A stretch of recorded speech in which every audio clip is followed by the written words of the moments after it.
Kembali di Sapa Indonesia Malam, saudara. Saya lanjutkan ke Bung Haris Azhar. Bung Haris, Anda mengatakan tadi bahwa ada kecenderungan tertentu. Anda punya data, karena kalau nggak punya data namanya Anda hanya merasa-rasa.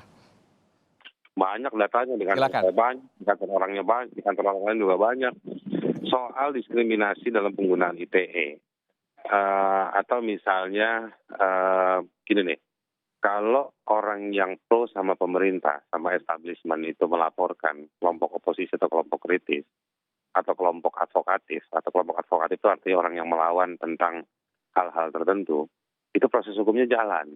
Oke. Tapi giliran kelompok seberang, oposisi, kelompok kritis, mahasiswa, kelompok advokatif yang melaporkan sesuatu, ya, tentang kejahatan atau dugaan kejahatan, yang itu dia ngumpet di ketiaknya kekuasaan, ya kan, yang menikmati lehernya kekuasaan, ya, atau bahkan bisa merasuki pikirannya penguasa.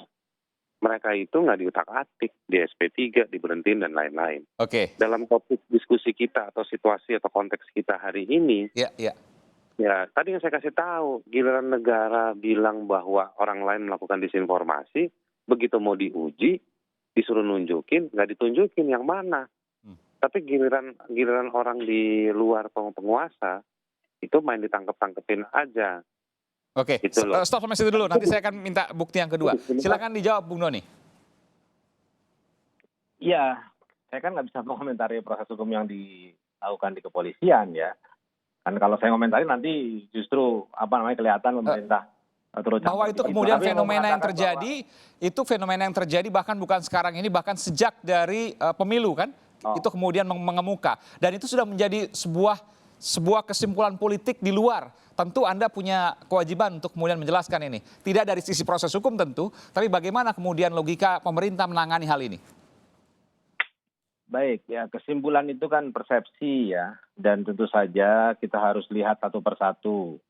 Ya, kasus per kasus ya. Artinya apakah memang betul ya kalau untuk yang pro pemerintah itu penanganannya lebih cepat ya, kan tuduhannya seperti itu.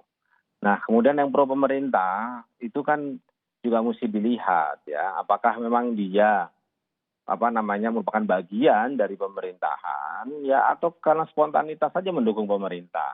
Karena yang dituduhkan kan pemerintah memelihara orang-orang yang selama ini terus ya membuat pernyataan yang keras ya di sosial media terhadap kelompok-kelompok yang berseberangan. Kan itu kan juga hak mereka. Tapi kalau pemerintah ya terus terang yang bicara seperti saya dan yang lain itu kan tidak seperti itu kan. Anda nggak merasa bahwa memang ada perbedaan hukum di orang yang kemudian simpatisan pemerintah dengan orang yang berseberangan dengan pemerintah? Ya, simpatisan itu kan di mana-mana biasa. Demokrasi pasti ada simpatisan dan ada oposisi. Proses gitu ya. hukumnya? Proses hukum itu kepolisian itu saja. Subjektif tapi kepolisian. Dari pemerintah. Iya itu Bung merupakan Refli? hak dari kepolisian. Iya, kalau saya lihat begini ya, kalau misalnya kita masih banyak memenjarakan orang, bahkan menghukum tahunan orang yang menyampaikan pendapat di muka publik, maka sesungguhnya kita tidak menghargai konstitusi kita. Karena konstitusi kita kan mengatakan yang namanya hak untuk menyampaikan pendapat baik secara lisan dan tulisan itu dihargai. Lalu juga kebebasan berpikir dan hati nurani. Kalau kita sedikit-sedikit mengatakan misalnya menghasut, menyebarkan kebencian, menyebarkan berita bohong dan lain sebagainya tanpa ukuran yang jelas, maka disitulah sebenarnya ruang kebebasan sipil itu makin sempit. Hasil konferensi pers saya sampaikan, Bung Refli, hasil konferensi pers yang kemudian disampaikan oleh kepolisian hari ini bahwa hasil penghasutan, kemudian ujaran kebencian yang dikenakan kepada sejumlah anggota koalisi menyelamatkan Indonesia itu menyebabkan tindakan anarkistis pada saat demo. Nah, ini yang menurut saya hubungan kausalitas itu yang harus dibuktikan. Oke. Kan itu kan terlalu prematur untuk mengatakan. Jadi gini, ada kausalitas antara tindakan anarkistis dengan apa yang ditulis. Ini yang menurut saya bagaimana ya membuktikannya ya? Dari sisi hukum, mustahil itu? ya Pak, saya membayangkan sulitnya minta ampun karena antara tulisan, Oke. apalagi source-nya itu kan tidak single, tulisannya kan tidak satu. Mengajak Banyak dan lain sekali orang sebagainya yang sehingga menulis. orang-orang kemudian turun, anak-anak muda turun, siswa Ya, pelajar sekolah menengah pertanyaannya adalah turun. apakah itu karena tulisan sah ganda misalnya, Hah? apa karena pernyataannya jumhur misalnya. Oke. Bagaimana dengan misalnya himbauan dari buruh sendiri yang mengajak untuk turun ke seluruh Indonesia Oke, misalnya. saya ke Jadi Bung memang Haris. agak menurut saya agak tendensius ya kalau Oke, saya Bung melihat. Haris, kalau- nggak masuk kalau akal apa begitu. yang kemudian disampaikan oleh pihak polisian karena susah untuk pembuktiannya seperti yang disampaikan oleh Bung Refli? Ya, kalau susah pembuktiannya berarti bukan karena gampang kan. Pidana itu harus dibuktinya, kausalitasnya harus ditunjukkan. Oke, artinya kalau Gitu. polisi sudah mengatakan itu pasti bisa dibuktikan. Anda mau mengatakan itu? Ya, sekarang pembuktian juga ada caranya, ada standarnya, ya kan, nggak bisa main dipaksakan. Beberapa waktu yang lalu saya pernah ikut bersama teman-teman melakukan riset ya soal kasus-kasus pemidanaan yang dipaksakan. Itu ada ciri-cirinya, Oke, misalnya? prosesnya. Misalnya proses hukumnya, hukum acaranya itu banyak yang tidak tertib, ya kan. Yang kedua buktinya dipaksakan, yang harusnya ada bukti alat bukti dia pakai saksi, jadi minjem mulutnya orang untuk menyatakan. Jadi menggunakan mulut seseorang untuk pasang badan menggantikan bukti yang tidak ada. Kalau Itu dalam banyak. kasus ini bahwa ada ujaran kebencian, kemudian penghasutan yang kemudian dikenakan kepada anggota Koalisi Menyelamatkan Indonesia yang menyebabkan demo itu rusuh.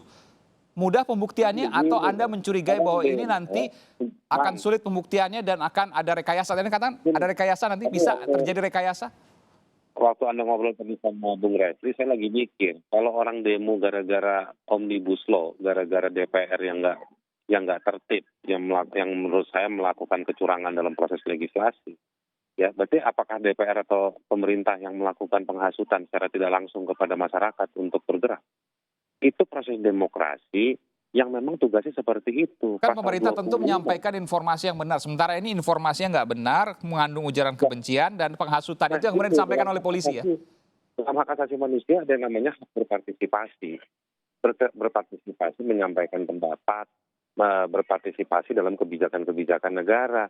Itu yang dilakukan orang, bahwa ada orang yang membakar, ada juga orang yang digebukin. Sekarang orang-orang yang digebukin itu gimana pertanggungjawaban? Dia juga sedang mengeksersis kebebasan berekspresi. Iya betul, setuju itu hal yang lain yang kemudian perlu diatasi.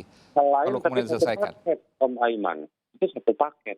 Ada yang ditangkap melakukan disinformasi, hoax, hasutan. Tetapi yang tangannya bengkok-bengkok, ya kan, yang udah kayak melihat pemerintah ini kayak apa gitu gara-gara mereka melakukan buruk, itu juga ada. Itu bagian dari ekspresi, partisipasi di dalam demokrasi. Supaya rejim ini, supaya bangsa kita lebih-lebih lagi nggak bau terasi ke depannya. Itu loh. Oke. Saya terakhir ke Bung Doni Gahral-Adian. Tadi apa yang mau disampaikan? Saya mengambil contoh dari apa yang disampaikan oleh pihak kepolisian, ujaran kebencian, penghasutan, dugaan ya kepada tokoh-tokoh kami ini, Koalisi Aksi Menyelamatkan Indonesia, yang kemudian menyebabkan tindakan anarkistis pada saat demo. Sulit pembuktiannya. Benar demikian Bung Doni? Ya, pemerintah tidak mungkin menghasut ya. Pemerintah hanya mensosialisasikan apa-apa yang menjadi prinsip-prinsip pokok dalam Undang-Undang Ciptaker. Dan ingat bahwa proses legislasi DPR itu bukan ujaran. Jadi tidak mungkin itu disebut sebagai hasutan yang tidak langsung begitu. Itu dari sisi pemerintah. Lalu kemudian dari sisi kami? Dari sisi pemerintah. Nah, kalau dari sisi kami saya kira selama ini kami juga menyuarakan suara kritis dari pemerintah juga tidak ada masalah. Kalau kemudian ada penangkapan dan penahanan, ya pasti kepolisian punya alat bukti yang cukup untuk itu. Apabila terjadi proses yang dianggap tidak pas, ya silakan pra peradilan kan begitu. Itu saja saya kira pemerintah tetap tidak ingin masuk ke dalam proses hukumnya, tapi hanya mau mengatakan bahwa pemerintahan ini adalah pemerintahan demokratis yang menghargai kebebasan berpendapat dan tidak memenjarakan orang karena alasan politik. Itu kita sudah reformasi dan kita bukan rejim lama yang memenjarakan orang karena alasan-alasan politik. Itu saja. Baik, terima kasih. Nanti kita akan lanjutkan kembali di kesempatan lain, tapi sementara kemudian kita sudah mendapatkan poinnya. Terima kasih Bung Doni Gahral-Adian dari kantor staf Presiden, kemudian juga ada Bung Refli Harun dari salah satu deklarator Koalisi Aksi Menyelamatkan Indonesia, dan Bung Haris Azhar dari Direktur Eksekutif Lokataru Indonesia. Terima kasih sekali lagi, selamat malam Bapak-Bapak.